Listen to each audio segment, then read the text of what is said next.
نبی پاک صلی اللہ علیہ وسلم نے فرمایا دو دوست اکٹھے رہتے تھے دنیا میں، اور جب وہ قیامت کے دن اللہ تبارک و تعالیٰ کی بارگاہ میں پیش ہوئے تو ہوا یہ کہ دونوں کی کچھ نہ کچھ نیکیاں کم ہو گئی۔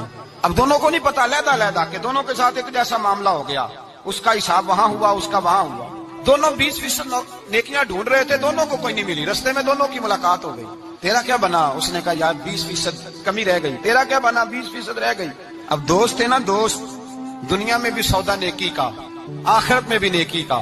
فرماتے ہیں اس نے اس کو نیکیاں دے دی، وہ جنت کے دروازے پہ گیا تو اس کے دل میں خیال آیا میں کتنا خود غرض ہوں، اس نے نیکیاں دے کے مجھے بھیجا اور میں نے اس کا سوچا ہی نہیں۔ وہ دروازہ جنت سے پلٹ آیا، رونے لگا۔ عرش کا مالک جو سارا کچھ جانتا ہے فرشتوں سے پوچھتا ہے اسے پوچھو کیا بات ہے؟ اس نے کہا مولا مہربانی کر، میں دنیا میں بھی اس کے ساتھ رہا ہوں، اگر جنت میں بھی ہمیں اکٹھا فرما دے، تیری شان رحمت میں کمی نہیں آئے گی۔ میرے مصطفیٰ کریم فرماتے ہیں اس دوست کی برکت سے اللہ دوسرے کو بھی جنت عطا فرما دے۔